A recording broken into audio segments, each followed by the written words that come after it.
हरे कृष्णा।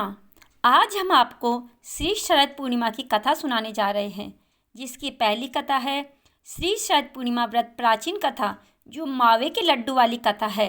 श्रद्धा और भाव के साथ सुनेंगे तो निश्चित आपका कल्याण होगा। तो बोलिए विष्णु भगवान की जय, बोलिए लक्ष्मी नारायण की जय। बहुत पुराने समय की बात है कि श्री नारद जी नारायण नारायण करते हुए विष्णु लोक पहुँचे और श्री विष्णु भगवान की स्तुति वंदना भक्ति भावपूर्ण रूप से करने लगे। तब भगवान विष्णु प्रसन्न होकर प्रकट हुए और बोले, हे मुनि श्रेष्ठ, कैसे स्मरण किया? नारद मुनि बोले, नारायण नारायण, हे प्रभु, आप तो अंतर्यामी है, हम क्या चाहते हैं आप तो जानते ही हैं। प्रभु मुस्कुराए और बोले, हे मुनि श्रेष्ठ, आप ही वर्णन करें। नारद मुनि बोले, नारायण, हे प्रभु, जैसी आपकी आज्ञा। प्रभु, मैं मृत्युलोक से चला आ रहा हूँ, वहाँ मानव की व्यथा देखी नहीं गई। भगवान विष्णु बोले, आप क्यों दुखी हो रहे हो? यह सब कर्मों का फल है। नारद मुनि बोले, नारायण, वहाँ पर मानव बहुत दुखी है, आपको उनके कष्ट दूर करने ही होंगे। भगवान विष्णु बोले, हे नारद मुनि, सुनो, मैं तुमको शरद पूर्णिमा के नाम से जानी जाने वाली कथा, इसे कोजागरी व्रत भी कहते हैं, इसको विधि विधान पूर्वक करने से सभी कष्ट दूर होते हैं, सो तुम ध्यान लगाकर सुनो। भक्तों, आपसे भी निवेदन है कि जब भगवान विष्णु स्वयं आपको इतनी बढ़िया कथा सुना रहे हैं, आनंद देने वाली तथा निश्चित फल देने वाली कथा आपको सुनाने जा रहे हैं, तो आप भी श्रद्धा और भक्ति भाव के साथ सुनिए और इसका फल प्राप्त कीजिएगा। बोलिए श्री विष्णु भगवान की जय। भगवान कहते हैं, मथुरा नगरी में सुभद्रा नाम की एक पंडिताइन रहती थी।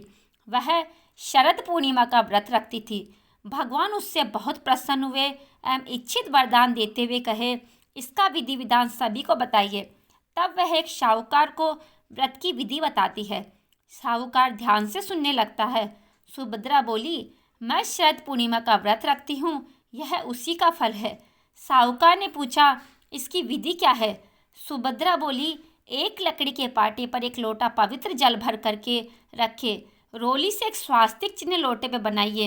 इसके बाद पीतल के गिलास में गेहूं के दाने भरकर रख दीजिए। गिलास पर दक्षिणा चढ़ाएं। इसके बाद स्वयं तिलक लगाए।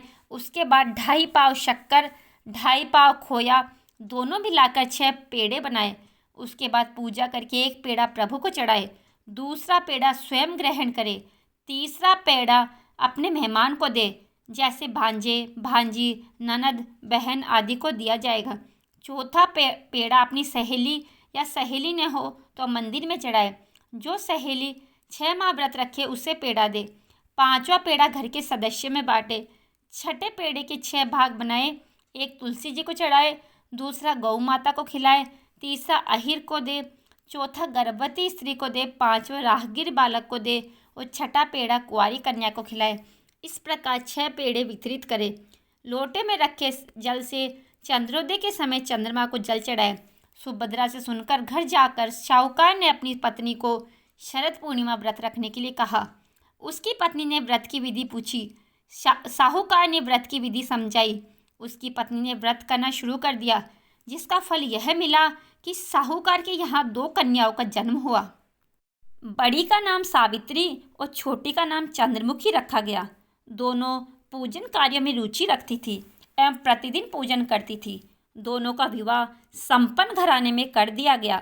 दोनों बहनें शरद पूर्णिमा का व्रत रखती थी। सावित्री विधि विधान से व्रत रखती, अतः उसे सुंदर संतान की प्राप्ति हुई। उसके विपरीत चंद्रमुखी अधूरा व्रत रखती थी, जिसके कारण यह फल प्राप्त हुआ कि उसका पुत्र कुछ दिन जीवित रहकर स्वर्ग सिधार गया। इस कारण चंद्रमुखी दुखी रहती थी। आखिर एक दिन चंद्रमुखी एक ज्योतिष से इसका कारण पूछती है। तब ज्योतिष ने कहा, तुम अधूरा व्रत रखती हो, इस कारण तुम्हारी संतान स्वर्ग को प्राप्त हो जाती है। कन्या, अतः तुम अपनी बड़ी बहन सावित्री से विधि विधान पूर्वक व्रत रखो, क्योंकि सावित्री विधि विधान एवं श्रद्धा से पूजा करती है। प्रत्येक वर्ष की तरह शरद पूर्णिमा फिर से आई।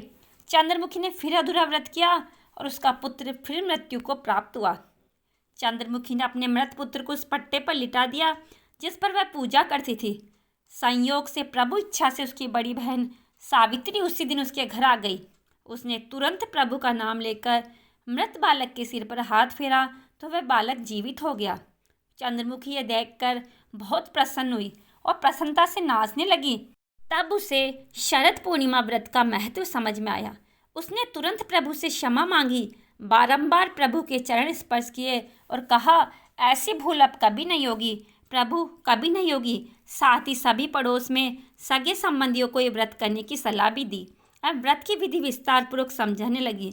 अतः इस व्रत को करने से प्रत्येक स्त्री और पुरुष सभी की मनोकामना पूरी हो जाती है। बोलिए जय हो श्री लक्ष्मी नारायण की जय, जय हो चंद्रदेव भगवान की जय। प्रभु जैसे चंद्रमुखी की इच्छा पूर्ण हुई वैसे सबकी इच्छा पूर्ण कीजिए। बोलिए विष्णु भगवान की जय। भक्तों, आइए आपको श्री शरद पूर्णिमा व्रत की दूसरी कथा सुनाते हैं। यह कथा है खीर वाली।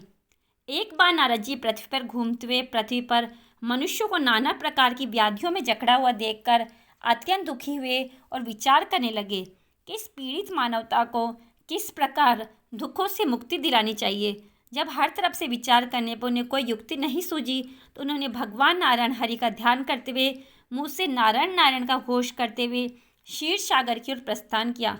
वहां पहुंचकर वे देखते हैं कि भगवान श्री हरि शेष सैया पर मंद मंद मुस्कुराते हुए शयन कर रहे हैं तथा लक्ष्मी जी उनके पांव दबा रही है। यह देखकर नारद जी ने तुरंत साष्टांग प्रणाम किया और उनकी स्तुति करने लगे। स्तुति को सुनकर भगवान ने अपने नेत्र खोले तो नारद जी बोले, हे नारायण, आप हर समय अपने भक्तों की रक्षा व पालन करते हैं। आपकी कृपा के बिना पत्ता भी नहीं हिल सकता। आप ही जगत में उत्पत्ति व प्रलय के मूल कारण हैं। आप तो सभी प्रकार से समर्थ है। यह सुनकर भगवान श्री हरि मुस्कुराते हुए बोले, पधारिए देव ऋषि, आज बहुत दिनों में दर्शन किए। कहिए सब कुशल तो है? पृथ्वी पर आपका चक्कर लगता ही रहता है। कुछ वहाँ के भी हाल सुनाइए। वहाँ पर लोग किस प्रकार अपना समय व्यतीत करते हैं। इतना सुन नारद जी बोले, हे स्वामी, मृत्युलोक में मानव बहुत दुख भोग रहा है। उनके कष्टों को देखकर मेरी आत्मा भी रो रही है। हे प्रभु, ऐसा कोई सरल उपाय बताइए जिसके करने से मनुष्य दुखों से छूट सके और उसकी मनोकामना पूर्ण हो सके। नारद जी के इन वचनों को सुनकर भगवान श्री बोले, आप धन्य हैं नारद जी, जो दूसरों के उपाय के लिए भी मन में विचार रखते हैं। इसलिए आज आपको श्री शरद पूर्णिमा व्रत की कथा सुनाता हूँ।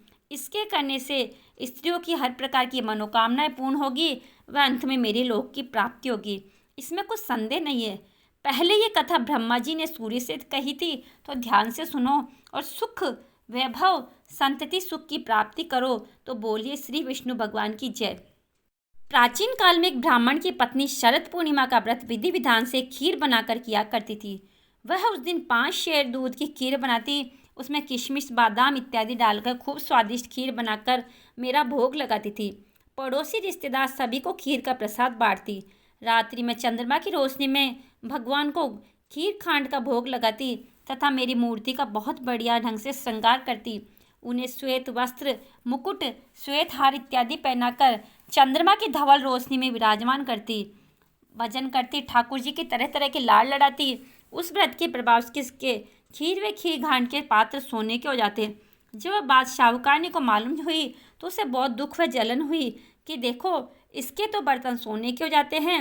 और वह रात में साहूकार से बोली, ब्राह्मणी के यहाँ जो सोने के बर्तन हैं उन्हें चुरा लेना चाहिए। साहूकार ने पीतल के बर्तन रखवाकर सोने के बर्तन चुरा लिए।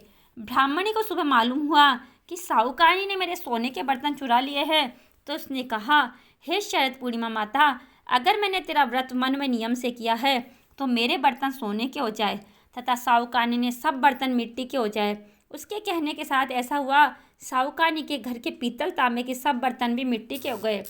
अब तो साहूकार व साहूकारनी बहुत दुखी हुए और रोते रोते ब्राह्मणी की शरण में पहुँचे और ब्राह्मणी के पैर पकड़ लिए और अपने किए की क्षमा मांगने लगे। फिर साहूकार ने ब्राह्मणी से पूछा, हे माता, आप कौन सा व्रत करती है जिसके प्रभाव से आपके बर्तन सोने के हो जाते हैं? तब ब्राह्मणी बोली, शरद पूर्णिमा का व्रत करती हूँ, यह सब उन्हीं का प्रभाव है। साहूकारनी बोली, ये व्रत किस प्रकार किया जाता है और इसका क्या नियम है, इसका स्पष्ट उल्लेख करे।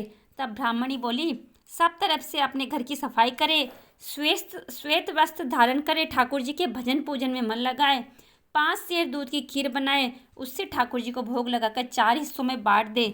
इस तरह शरद पूर्णिमा का व्रत करने से भगवान विष्णु की कृपा की प्राप्ति होती है और कथा सुनने से कई हजार गुना पुण्य फल की भी प्राप्ति होती है।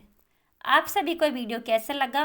वीडियो पसंद आया है तो वीडियो को लाइक अवश्य करें और आगे भी हमसे जुड़े रहने के लिए चैनल को सब्सक्राइब अवश्य करें और कमेंट बॉक्स में राधे राधे लिखना ना भूलें। राधे राधे। जय श्री कृष्णा।